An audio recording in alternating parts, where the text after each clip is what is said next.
Got it.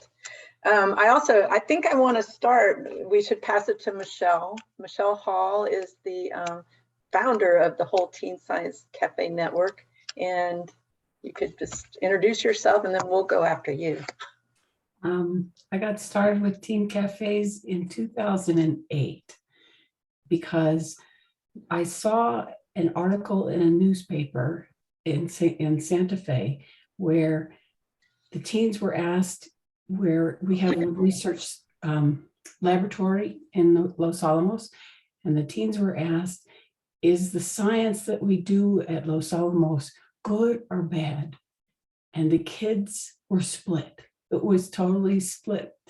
And that just inspired me to start working with teenagers so that they really understand what the science is and how it advances our world. So that's how I got in here, and I'm still here. Thanks.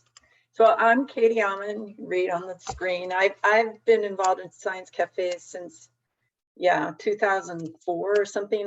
Most of the work that I've done has been with adults, but I also helped start the Teen Science Cafe at the Museum of Natural Sciences in Raleigh, North Carolina, and that's where I am right now. I'm in North Carolina.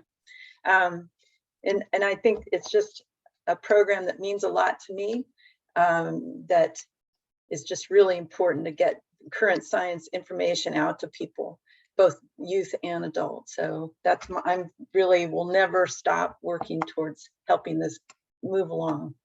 And I'll pass it to you, Carolyn. Hi, I'm Carolyn No. I'm a resource guide for the Teen Science Cafe network, and I am the director at the Institute for Health Innovation at Northern Kentucky University. I got started with Teen Cafes 10 years ago in St. Louis. We started a Teen Cafe program for the Academy of Science of St. Louis.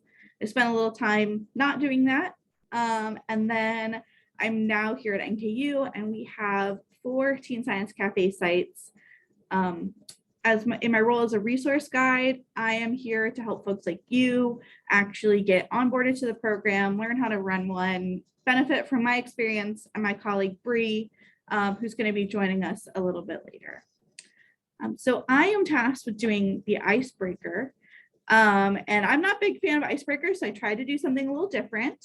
So what you're going to need is a pen and a piece of paper. You can use a Post-it note. You can use I am literally using a scratch piece of paper that I no longer need on my desk. You can use index cards, just whatever you want to use. And you can fold it into 4s, or if you're just using index cards, you'll just put one answer on each piece of paper. And I'm going to ask you 4 questions, and you're going to write your answers down on the piece of paper, and then you're going to show it on your camera. And I know a lot of people don't like to have their cameras on during Zoom, so this is just a fun way of at least getting to know each other just a little bit better, and hopefully seeing some of your wonderful faces.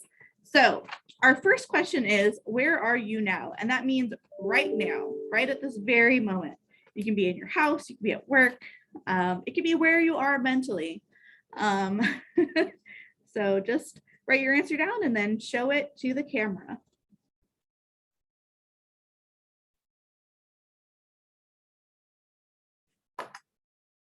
All right. Got some folks in their office. Michelle, bring yours closer to the camera. New Mexico. Got home. Yeah, I wish I was at home right now. Yeah, a lot of people in their houses or at their office. Ooh, dining room. Yes. Hopefully there are snacks near the dining room. All right. Our next question is, what is your favorite leadership book? This is a great way to kind of inspire all the people who are here today. And also selfishly, I like to know what I should be putting on my to be read list.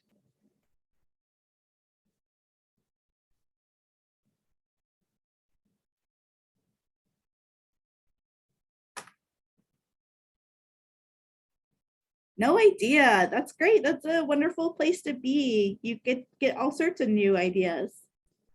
Oh, Jimmy, yours is a little blurry. The Art of War. Yes, perfect. 1 Minute Manager. That sounds like something I need to read. Not sure? Great. All right. So our next question is, what is your favorite science podcast?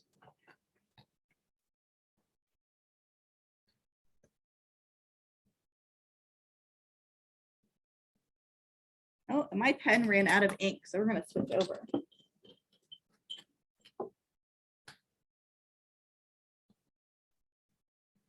Oh, murder podcast. I mean, I feel like there are some science in the murder podcast, right? Science Friday, love it. Curious Kids. DNK. Is that Do Not Know, or is that a science podcast? Do not know. Okay. I really love This Podcast Will Kill You. It's a health-related podcast about science. And they did some really cool stuff about coronavirus really, really early on. And then our last question, just to get to know each other a little bit better, is what is your favorite vacation spot?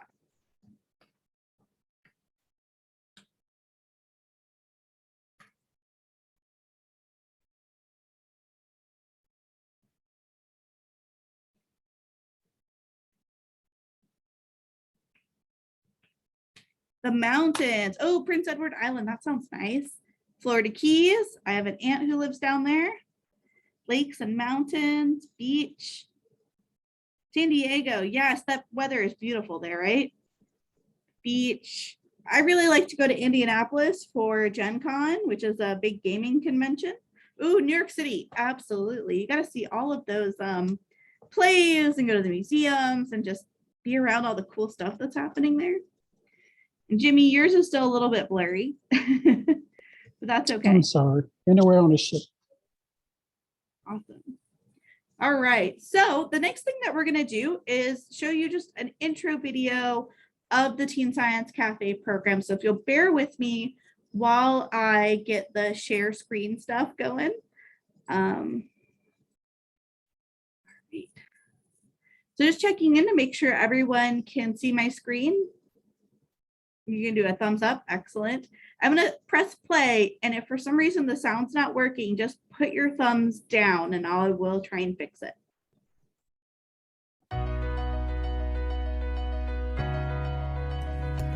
In 2007, Science Education Solutions received a grant from the National Science Foundation to see if the popular adult Science Cafe model could be adapted to appeal to teens. The program, Café Scientifique, New Mexico, became very popular with teens in 4 towns of highly diverse characters across northern New Mexico. What worked about the program was the blend of talking with scientists about interesting science topics in an out-of-school social setting and digging deeper with hands-on activities. Teen cafes also offer leadership opportunities and the addition of hands-on activities that correspond with the topic, making them more engaging for teens than the traditional adult science cafe model.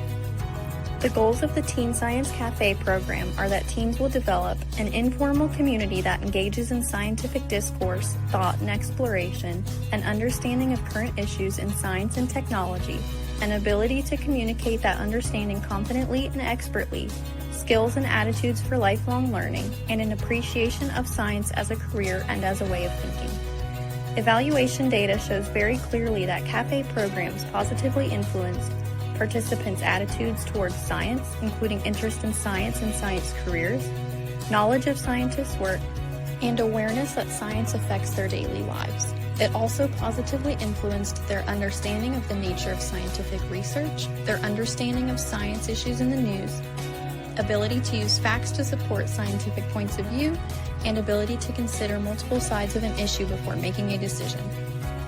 The Teen Science Cafe model gives teenagers a unique opportunity to talk to positive role models in a low-stakes environment.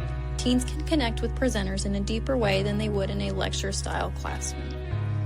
Thank you for watching our introduction to... Right. Let me see if I can now get out of screen sharing. Okay, I have 3 screens, so it always pops up on different sides. But big shout out to my amazing student worker who put that video together. My favorite picture is the one of the students at the end who are pretending to wash their hands. That was literally like the last cafe before COVID. So I really hope that they learned how to wash their hands like a nurse would before all that happened.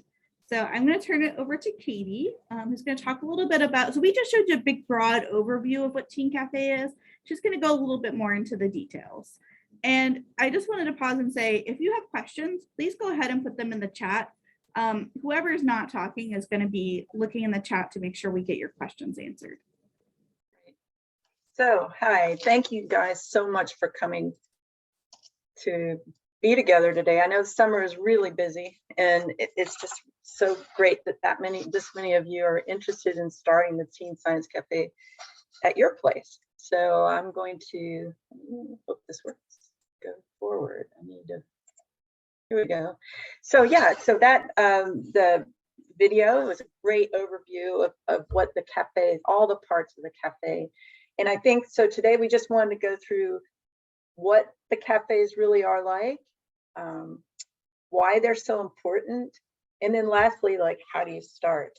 So looking at what are they like, I love this picture. The cafes are, and I'll explain it because it's hard to understand what's going on, but they're informal. I think they're informal gatherings of kids to be able to learn about science in a comfortable setting, and their one-on-one interactions with the expert. All of those parts are really important for the cafes. They usually take a form of a short presentation by a scientist or science expert or engineer. It's very broad how you define who your expert is. Mathematician, there's a presentation, and then it's followed by an activity that reinforces some of the things that the students have learned during that program. The activities can take a form of a tour through a lab. They can be a game. They can be a discussion or a show and tell. And in this particular case, this was in the lobby of the Museum of Natural Sciences in Raleigh. And our director of research is right here, and he's dressed like a gorilla. And what the kids were learning was how does flocking happen when a group of animals is trying to get away from a predator. And there were a few rules during that game in the lobby that they had to go around the bench, and different things they had to do. They literally experienced what it would be like to be in a flock and to be predated in a flock. So it was a great activity. The teen cafes really provide a voice for the youth, that they can ask their own questions that they've been thinking about on the particular topic, and they can discuss it with the expert and also with each other. It helps them feel that that power, that they matter, and helps them think through problems that they hear about in the cafes. Some of those cafes have even had debates between the experts that the students can hear, and then they chime in later and think about what they think about the question that the experts were going over. Things like nuclear energy or GMOs and those sorts of things. Then the challenges in science that don't have black and white answers. They're very social kinds of activities that go on in cafes. Here we've got girls that are learning about hacking on computers and figuring out how to get around the bad guy that's coming after your information. It's really important that the interaction and the involvement is critical to having these cafes be a success. We also solve mysteries in the cafes. In this particular cafe, an anthropologist from a medical examiner's office brought 3 human skeletons in and taught the teens how to determine gender and age and sometimes race and cause of death in these skeletons. And they matched the skeletons to a victims list. So it was really like they were able to see how these ideas, these STEM ideas, can translate into actual jobs.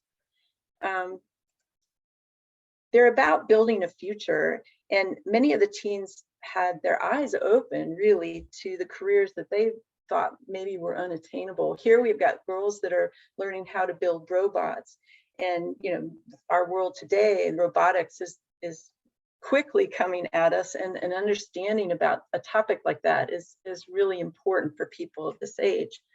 In this particular story, the teens were learning to create robots that could go into a fire and rescue their family pet. So it was pretty fun idea. One of the things that the teens said that was very important to them was to be in contact with that expert. They get to know the respected adult, and they seek their guidance and mentorship in these kinds of programs. I think it's really important that this is such an important piece to them, to be in contact with the STEM expert. And they're just things you can do in cafes that you can't do anywhere else. And here is our two teens that are able to actually hold a human brain. These kinds of experiences, they're going to carry with them through their whole life. They're going to remember that the day that they learned all about that sort of thing. So what we're going to do now, those are some of the whats. And if you guys have any questions about any of that, like the scope of these kinds of programs, the activities, please chime in or put it in the chat, and Carolyn can let us know what you guys are thinking. So now it's sort of like, okay, why do these cafes matter so much? Why is it something that's so close to my heart for so long? 15 years I've been doing it. And this is a graph that it was made up for a paper in the American Scientist by Jean Falk and Lynn Durkin. And it shows that only 5% of our lives is spent in school, and only a small portion of that 5% is spent learning about science. And with all the things that are ahead of us, climate change, pandemics, you listen to the news every night. We need to have people who are ready to think about our challenges that are ahead of us and be critical thinkers about solutions to these things. And so I was really excited to know that you guys are all after school professionals. Literally, you are interacting with the kids during an incredibly important time in their lives. It helps them see what they can be in the future, and it's not in a very formal setting. And so as you see in this graph, most of the time that you're going to learn things throughout your life are going to be free choice learning situations. And to have the students love to learn and to relate science to everyday things in their lives is so important, and your jobs are where it's going to happen. So impacts on teens. We do have one question that's popped up. So the question is, what are the ages of the students in the cafe? Typically, we're looking at 9th through 12th graders. So that's about 14 to 18. Some cafes will dip into 8th grade to just kind of encourage them to get interested early on and make that smooth transition into that 9th grade year. So I see that somebody just joined us. Bree Oatman, are you there? I'm going to stop share for a second. Bree, is she in? I thought I'm here. She is. Hello. Introduce yourself. And we're just to the point actually that we were going to talk about what you were going to do with the food.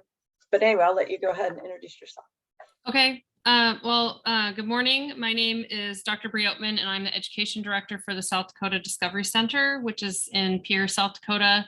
I'm originally from Washington State, and a former high school science teacher. I facilitate a Teen Science Cafe group here in South Dakota, and then I'm also supporting efforts on a national level to try to get more programs going. And just kind of piggyback on that question that was just asked, we traditionally had a group that was led by high school students, and our audience was kind of a mix of high school and middle school, but mostly we had middle schoolers attending.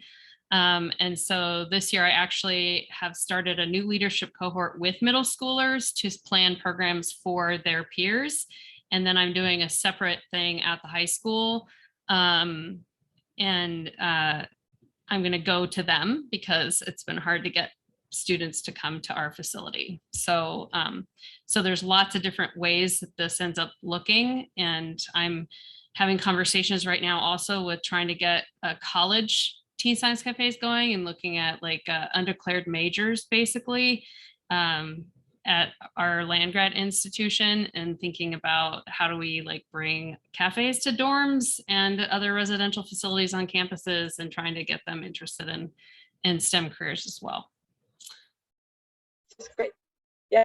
So yeah, you're here because what we're talking about right now is the importance of cafes. I just talked about the free choice learning, the time out of school, and how important that is in all of our lives to go out and hear about what's going on in current science. But for everybody that's on this call, you're working with the youth that are part of the after school, and sometimes it's good to think back on the things that influenced you about science in your life. And some of the motivations why these guys would be wanting to come to cafes. And so Bree has an activity for us to sort of get out of the adult mind and go back in time and look at what has influenced our lives as far as science go. And I'm gonna let you talk, Bree, about your activity. I'm putting a link in the chat for a Jamboard. So if everybody can join me in the Jamboard, that would be fantastic.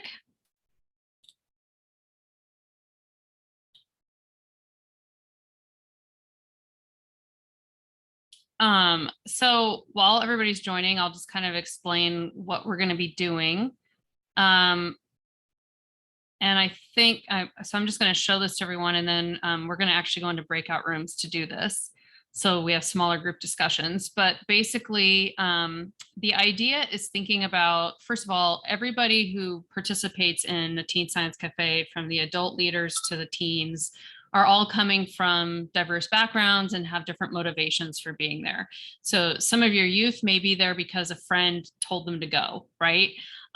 Or they may just be really, really interested in particular STEM topics. My middle school group, they are participants in an after-school program, and we had been going in doing activities once a month. And then I said, hey, I'm going to start this leadership group. If you are interested, you should come next week. And the same group of kids came to that. And so we had this built relationship, you know, versus if I go into a 9th grade or science classes and try to recruit, and the immediate response is, oh, well, I'm not good at science, you know, and the students have this perception of, because they're in earth science as a freshman, they're not good at science. So each of us has a story about our lived experiences learning science, technology, engineering, or math related topics, where we either felt we belonged or that we did not feel we were included, or we had positive experiences or negative experiences. And those experiences shape our decision making and our identities, basically, as people who see ourselves being able to do STEM careers or to be interested in these topics.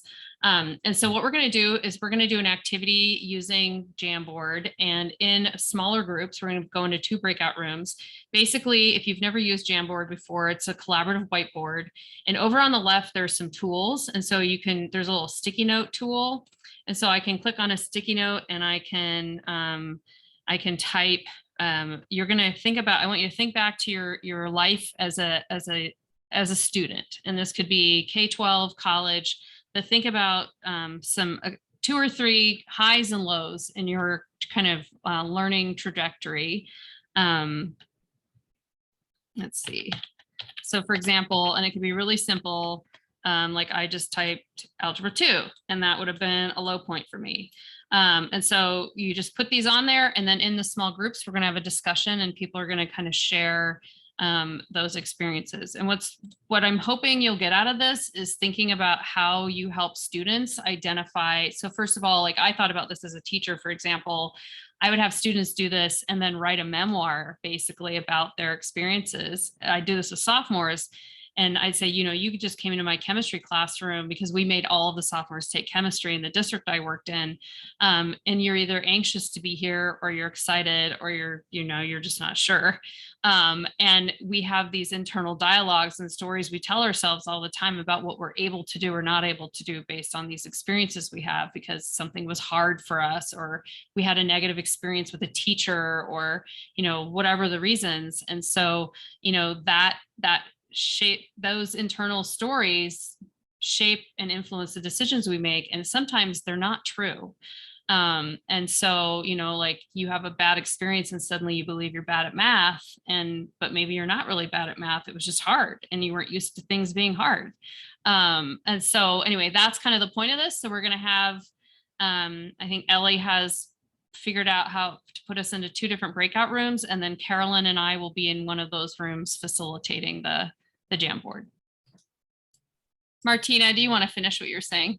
I was going to say, I had forgot to mention that was a low where in science is very one pathway taught. So once you go to college, or between college and graduate school, even starting like K through 12 level, they only like kind of not like preach, but they say, okay, scientists looks like this and scientists do this. But we all here know that you can be anything in science, a baker, a teacher, a journalist, a fashion designer, because science is literally everywhere. And I think that if schools they try to tell the students that, they don't have to be scientists, but really we can't run away from science because it's everywhere. Man, that was such a great way to end that. I was going to say the same thing. Because the Science Cafes give you an opportunity to let the students know that. That was really fun. Thank you, Bree and Carolyn. I wasn't in your group, but that was really fun to hear those stories, everyone's story of how the science has influenced their life, and the parts of them. It's usually math. It seemed like math and chemistry. People were like, I don't know, don't like it, but it was really fun. I'm going to go back to a share. No, not that one. Here it is.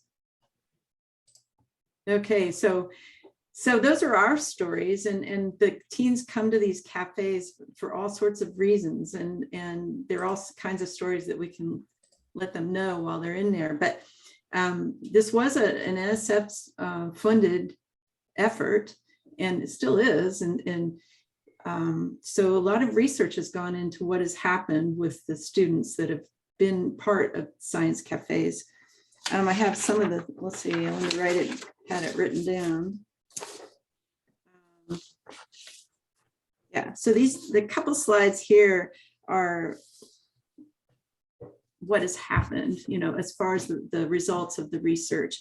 And there were significant changes in attitudes of the kids who were involved in the Science Cafes. And the research was going on. The evaluation was of a control group of really similar kids with similar backgrounds, family situations, gender, all of the, so they evened it out, the participants and those who were the control group. And there was significant change in attitudes towards science. And some of you can read these. These are quotes from the kids after being part of the Science Cafe program.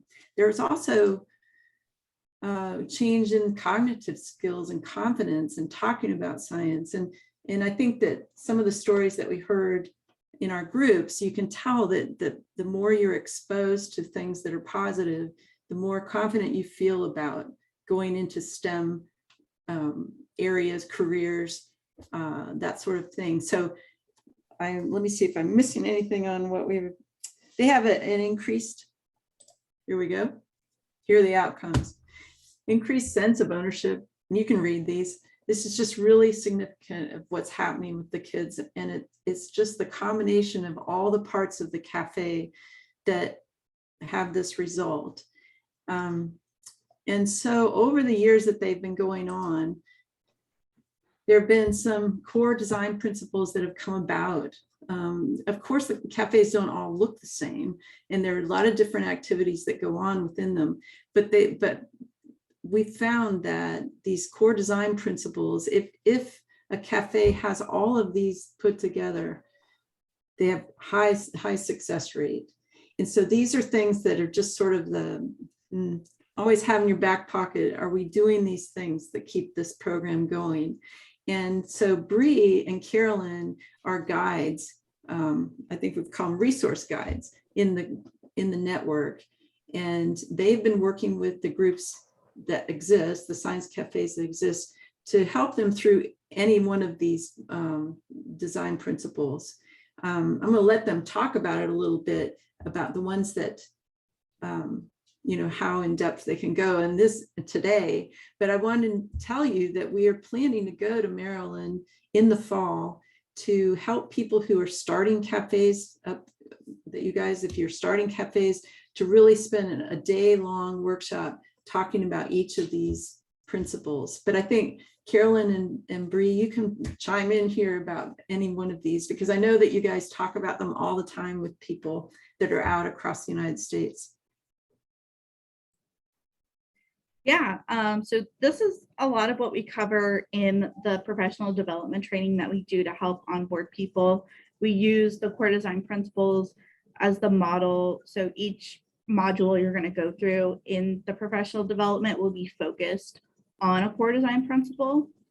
And so, the cafe programs are highly engaging and interactive.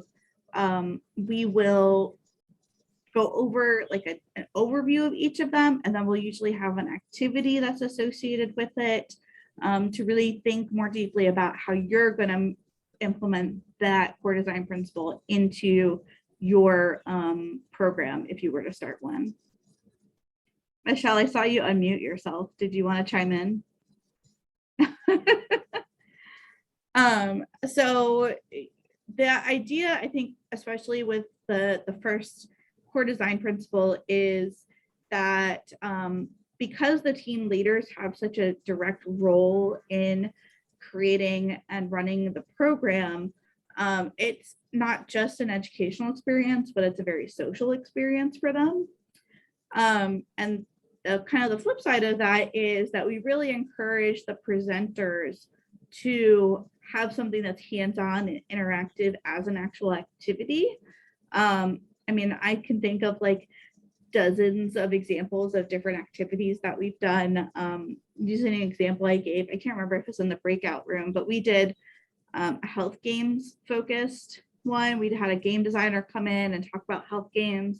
And then at the end, they gave the students an activity where they actually designed a game that could help people improve their health. So they modified Dance Dance Revolution for any other millennials out there who embarrass themselves in arcades.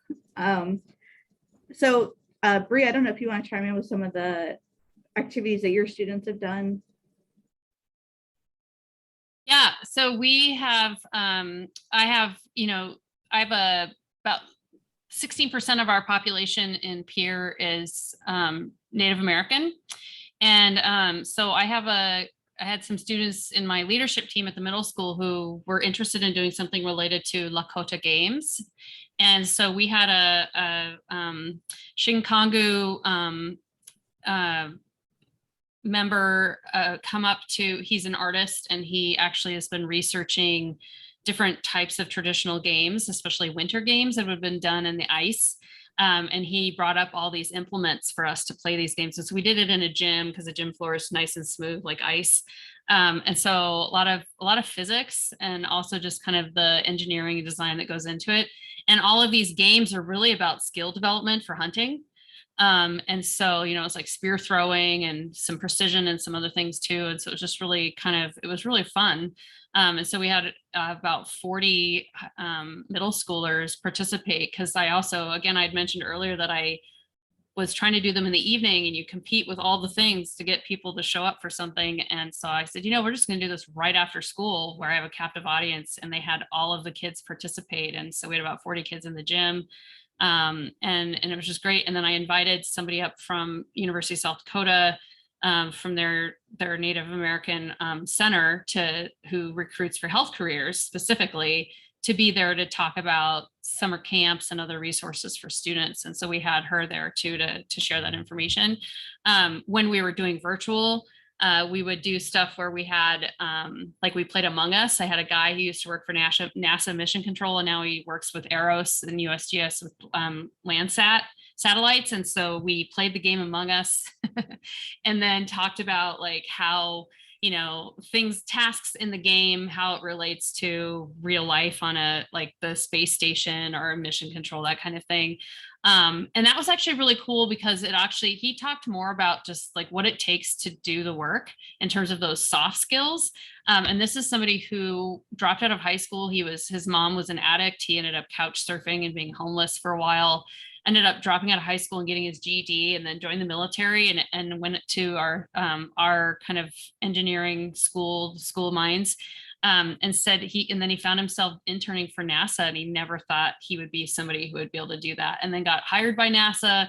And so it was just, those challenges. That's the other piece of this. Like, if you can get your presenters, especially if they're academics, out of their sage on the stage head and really about just being human and talking about their lived experiences, which is why it's like helpful to have those kinds of highs and lows.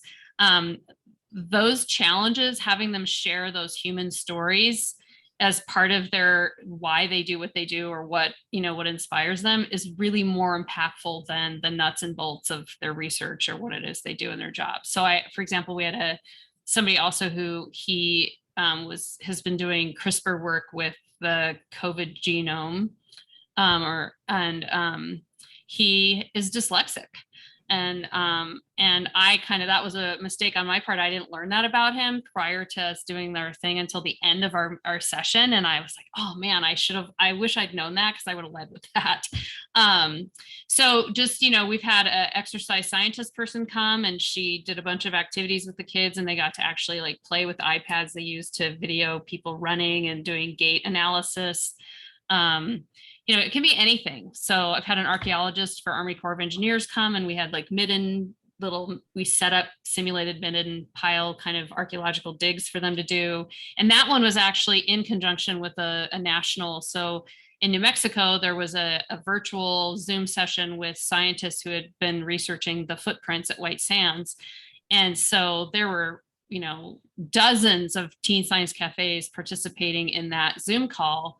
And so we participated, but then physically had an activity for our kids to do, and somebody local to come in to make those local connections. So we weren't just on a Zoom call for 90 minutes. And we've had other variations of that too, where we've partnered with other Teen Science Cafes, and then each site does their own thing, but we share a presenter, which is really helpful if you're in a more remote area. And you're like, in that case, it was somebody I'd found on Twitter, who is doing her PhD in nuclear chemistry. So there's lots of different ways to do this. This next year at the high school, I'm going to have about 25 minutes. So it's a time, I'm calling it a teen science, coffee break basically. And I'm thinking it's going to be really more gamified. I'm going to try to bring in people, and kids sophomores come sit at a table, and we, it's like this rapid kind of 20-minute thing, and we'll go once a month and do that, and reach all of the sophomores in the whole building, but have this time where it's informal play, learning about different careers, meeting somebody across the table from you that might be like a nurse or an engineer with DOT, that kind of thing. And then see from there if I can try to actually recruit leaders, because that's been my struggle too, is actually finding teens who want to step into that leadership role. Yeah, I think that's one really good thing that we haven't talked about a whole lot, and that we should touch on, is the whole thing about the teen leadership group being the group that really leads where these cafes go, because it's their cafe for teens. It's teen cafes organized by teens.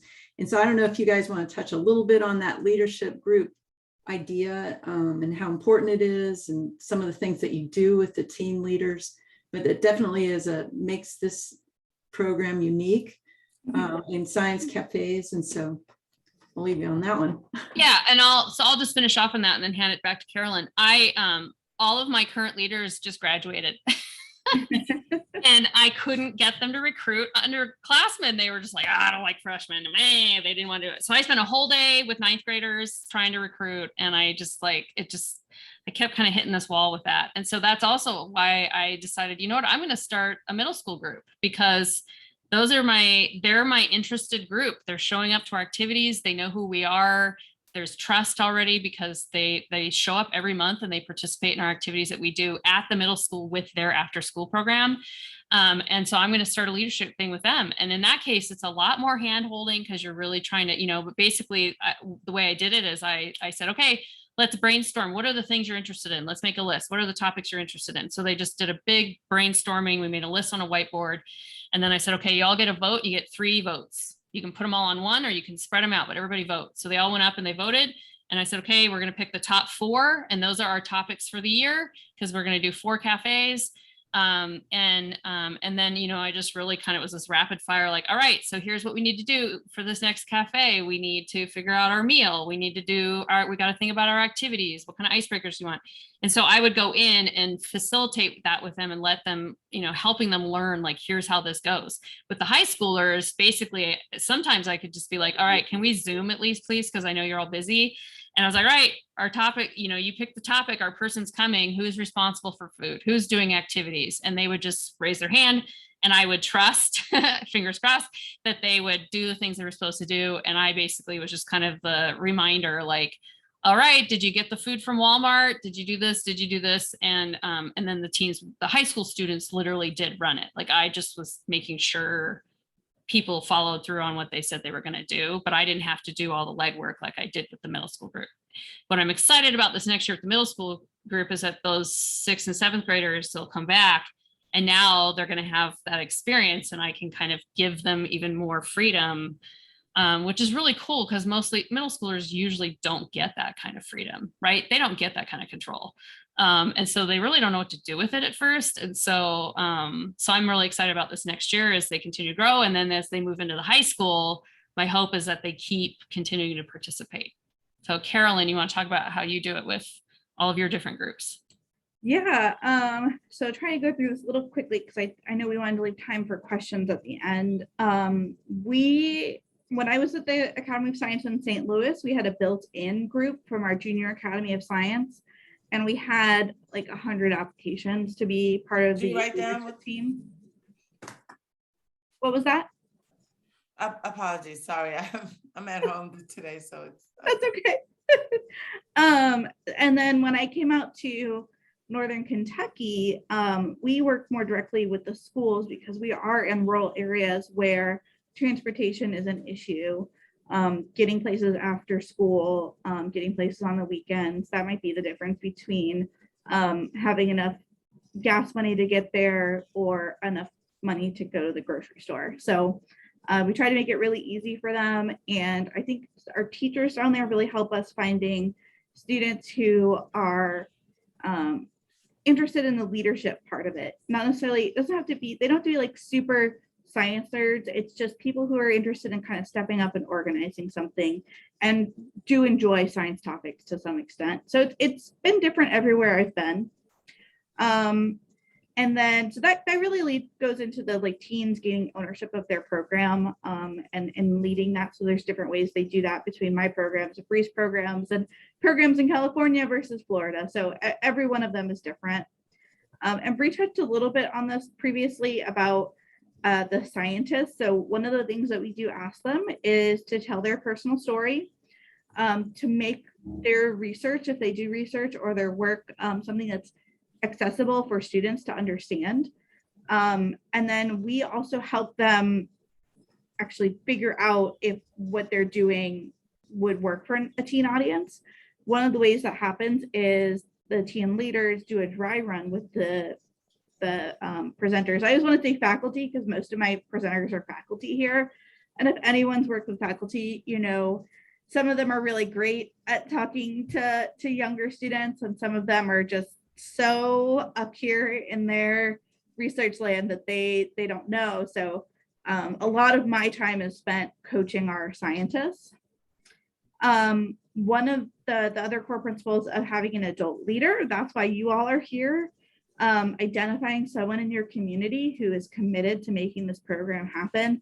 A lot of what you do is make sure the students have meetings.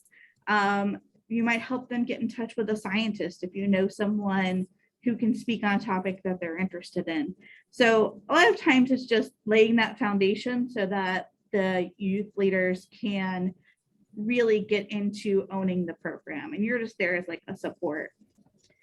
The fifth one about, you know, attracting teens with diverse motivations. The Heartbeat Jamboard is a really great example of people who've had different experiences with science. I mentioned we're not just looking for science nerds here, we're looking for people who just are curious and want to know more about the world around them. And then that last one on cultivating strong community relationships. In our professional development, we actually walk through a series of questions to help you identify people in your community, organizations, speakers that could be really good and supportive of the program. So we really try to make it like a robust overview of how to get that program off the ground. Michelle, I think, answered the question in the chat, but if anyone else has questions, I did it. I made it to before 12:20, so we have plenty of time for questions.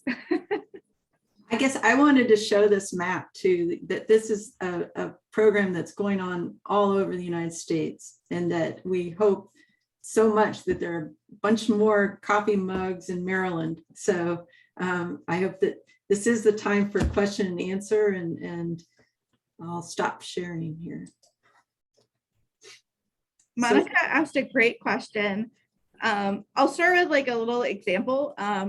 So during COVID, we had virtual cafes all over the place. And one site was like, I only have 10 people coming to my virtual cafe. And I was like, that's amazing that you got 10 teens to show up to something online during a pandemic. I would say for the youth leadership team, there's kind of a comfortable number, I think around like 5. Michelle or Bree, you can kind of answer. In St. Louis, we had 30 leaders, and that was a lot. It just kind of came down to not being able to say no to, you know, people who are interested and excited. I have done everywhere from a like 6-person cafe to like a 75-person cafe. I would say the 75 is a little rough. That was a President's Day event. So if you're doing things on holidays, you might get a really large participation. I would say somewhere around 20 to 30 is like a comfortable amount. But Bree or Michelle, you can jump in with your thoughts on that. Or Katie, I know you were involved in programs too. So Yeah, I think, you know, if I could get a dozen, I'd be happy. I was, you know, my deal was like, if I only got like 2 or 3 kids coming plus my leaders, like, it's just not, I felt like that wasn't, and especially if you've got a presenter who's just like where I am, everything's 3 hours away. You know, if I've got a scientist who just drove 3 hours to be there, you know, and brought all this stuff, I feel bad if I don't have a good audience. It's like, it's, you know, kind of like not justifying their time. And so that's also why I'm kind of changing my model, and I'm thinking about going to where the youth are already gathering, because you know, I'm in a science center. We run camps for like preschool up, and this is just kind of the norm, is like they get to middle school and they get busy with sports and all the other things, and it's harder and harder to get them in our door. And so, you know, and I get it as a parent, like I'll get home and be like, oh, now I got to get in a car and drive you somewhere. I'm tired. So, you know, so like thinking about like, oh yeah, if there's already this program with 40 youth already signed up for this after school program, then I'm going to partner with the after school program and come in. And they actually have a 21st century grant. And part of the 21st century grant criteria now is to show that you will have outside partners coming in and doing things. And so they really want that. They want us to come in and help facilitate that.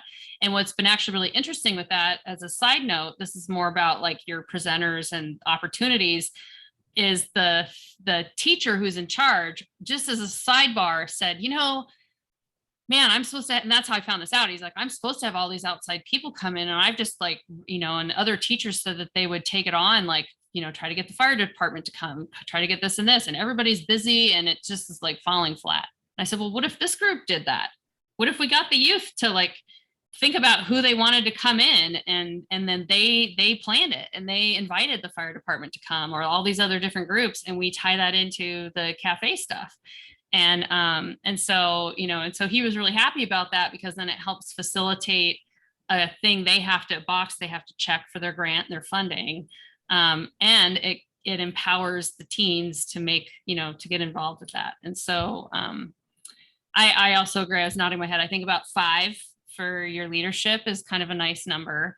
If you get, you know, and even then you still have a couple that might, you know, they're like, they run the show. And so you have to be really good at facilitating and helping, you know, relegate responsibilities to different people and have them take turns making those decisions.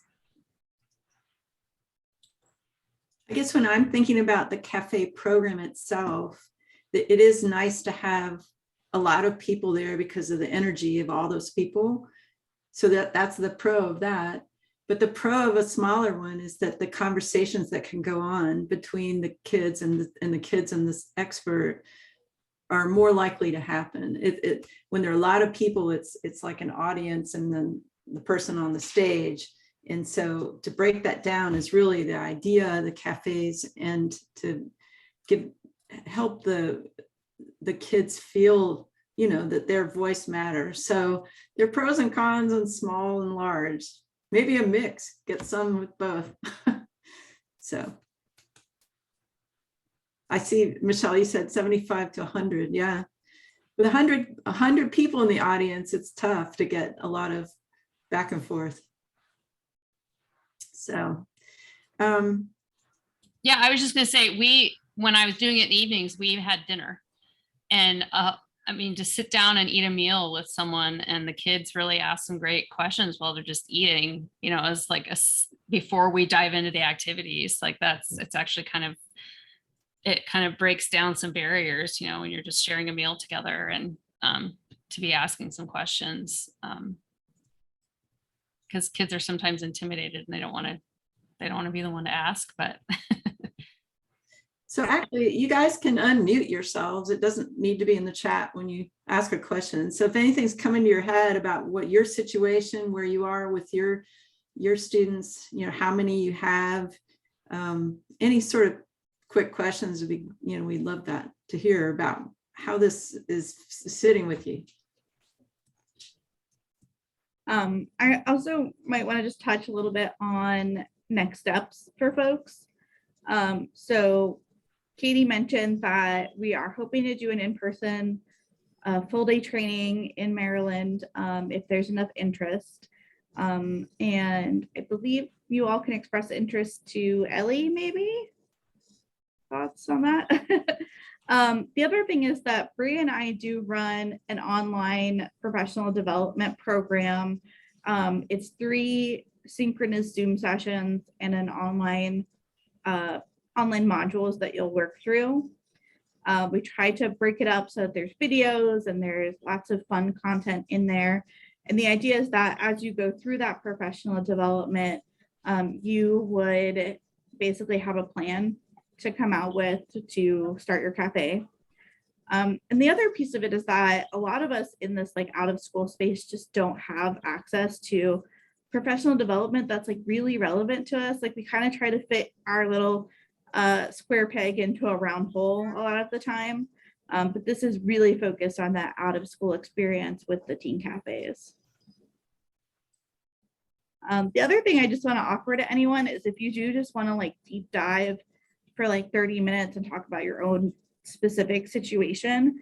I'm dropping my Calendly in here, and you can schedule just a one-on-one with me, and I can walk through whatever specific questions you have. I know a lot of times I feel like, well, not everybody has this specific situation, so I don't want to waste time during the meeting to ask about it. Please set up time with me. I'd love to talk just about your specific situation and how we could get a cafe started. So this is Zainab. Just had a quick question. I'm sorry. I'm at my home, so I apologize for the distractions. But the kids are out of school this week. This is their first week out. So they're getting adjusted. But is there funding that would support? I may have missed some of that if you mentioned it, but is there funding that would support teen cafes? I'm going to direct that a little bit to Michelle. So one of the things about our Teen Science Cafes model is that we've tried to keep it at a minimal cost to the teens. The scientists, are free. If you can get a free venue, a place you can come. We do have some refreshments in our teen cafes. And for the most part, our teens have learned to reach out to service organizations that need help on different things, the Kiwanis or the Rotary or any of those sorts of things when they're trying to raise money. And they've gotten, one of our teen cafes in Taos, New Mexico, gave a presentation about Teen Science Cafes, and they got $500 because they informed the community leaders in town what is going on. And so if you look around, and then even if in your rural, they all have these kinds of community programs, and a small amount of money for some refreshments is generally sufficient. Yeah, my teens go to Walmart and ask for a gift card for the cafe, and the local Walmart gives them a gift card to go buy the groceries. And then I've gotten creative, because South Dakota's rural, we have EPSCoR funding through NSF. And so we have some money because we do SciComm work with early career scientists, and we have funding to reimburse for travel because the nearest university is 3 hours away. So if I do have people who are coming from a great distance, I can reimburse them for travel. We also are we have some, our state space grant consortium helps fund women in science programs. And so some of that money you can, if you're partnering with them, there's ways where this money, we've got these dollars that are flagged for career exploration kind of stuff where I can justify, for example, the Lakota artist, he's self-employed. And, there are certain individuals where absolutely they shouldn't be expected to do it for free. And so I gave him, he had a rate he wanted to come and do that, and we paid him. And so that, I would just piggyback on looking at getting funding from Kiwanis, Rotary, other kind of service organizations in your community, local health foundations, especially if you start thinking about all the different topic angles and how you can kind of think about how to support the program. Doing a special fundraiser event with a meal maybe would be something you could do where you kind of highlight the program and trying to get it going. Yeah, so the funding is always, and actually we have a Google form you can use as an implementation planning tool. And funding, there are some questions in there to help you kind of think about that in terms of how do you keep providing those, doing t-shirts, for example, and all that kind of stuff for the youth. Yeah. And maybe some of you have some other ideas. That was the other thing. I know some of you are in academics, thinking about broader impacts. So if you have faculty, if there are grants on your campuses that have some broader impact dollars for this kind of outreach, they may already have the money and I mean, sometimes I meet faculty, they wrote a grant, they got it, and now they're like, oh, I had this plan and it's just not going the way I thought, and I have leftover money.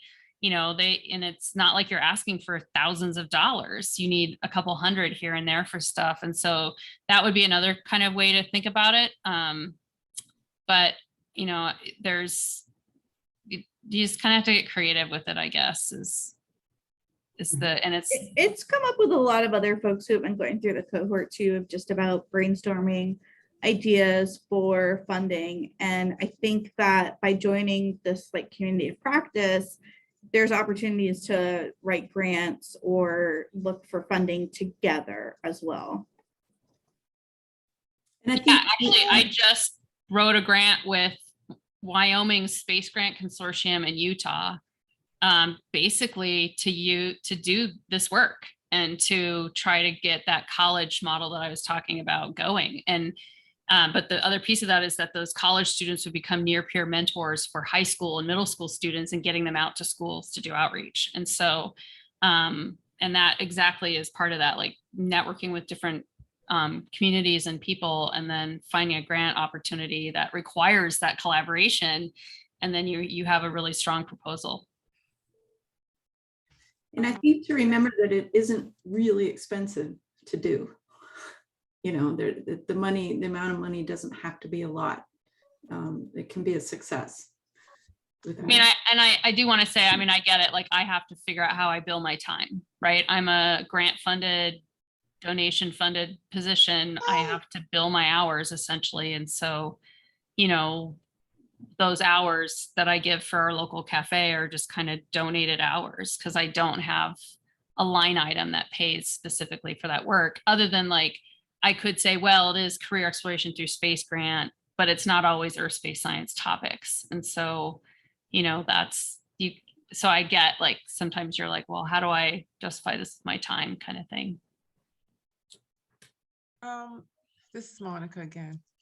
So listening to what I've heard so far reminds me a lot of the work that goes on through 4-H. I used to work for the Extension Services in Maryland, in Baltimore City is where I'm located. And so I'm wondering, I know there was one person on here who's from a 4-H educator, but I was just wondering, how often do you all partner with the land grant universities, and what the success has been with that? Yeah, there are actually a few that are just run through the 4-H programs. The one in Vermont is very strong. They have a lot of events, a lot of teen cafes. Michelle, you probably know more of the other programs that are out there. Working for a university, it's a little hard to go out and work with another university who's also competing for the same money. So we haven't really had great luck in working with our extension program here. Okay. I actually participated in there's a STEM work group for 4-H nationally. And so each state has a person that's designated. And I was on a Zoom call in April for all of the states and territories,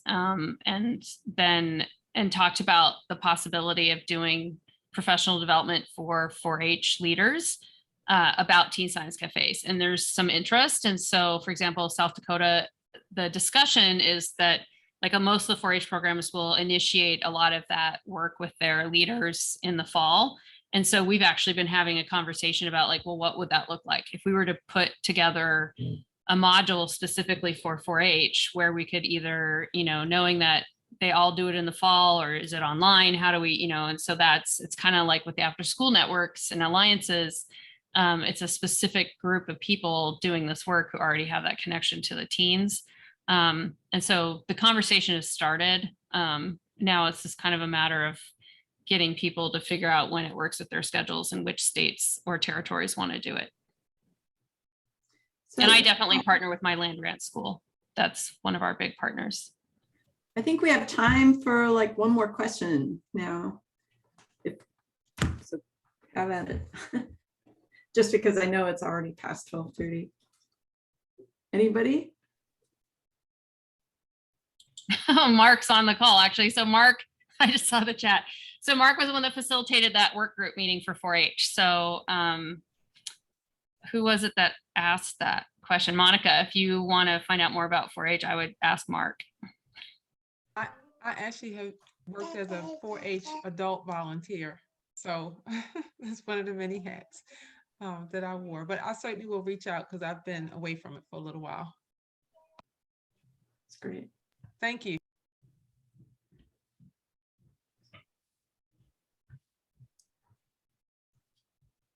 Well, you know, I think that's the end of our time, and I'm so glad that we've all gotten to get together. And I might hand it to you, Ellie, to Yeah, I just want to thank you all for spending an hour and a half with us to share your great experiences with this lovely group of people that have come together. We are definitely looking forward to hosting a one-day event in Maryland, maybe more than one location if we can work it out. And would love to hear from you all, your interest in participating in that. So please, please, please shoot me an email. And then we are, we will continue to make sure that we share all the great resources we can find with you all. If you are not already on our newsletter, I'm sure you probably are because you're here today, but if for some reason you got forwarded this or you're not already there, if you go to our website, it's kind of at the top and bottom of every page to log on and make sure you get that newsletter. We put grant opportunities and training opportunities and you name it, it all gets shoved in there. Thank you, Abby, for hitting that link there. And we will also likely have more STEM learning opportunity workshops coming your way. So the other thing is we do have a website. It is that is not the most networked website, but one specific for our Moonshot initiative. And we are looking for content for that website. So we want your opportunities listed there for young people and their families to help them find really great experiences for them. So I will just say thank you again. And we will hopefully be seeing you all soon. And we'll have this recording link available to everybody after the session, and we'll forward that out as well. great. Well, Thank you. you guys. So thank you for coming. Thank you.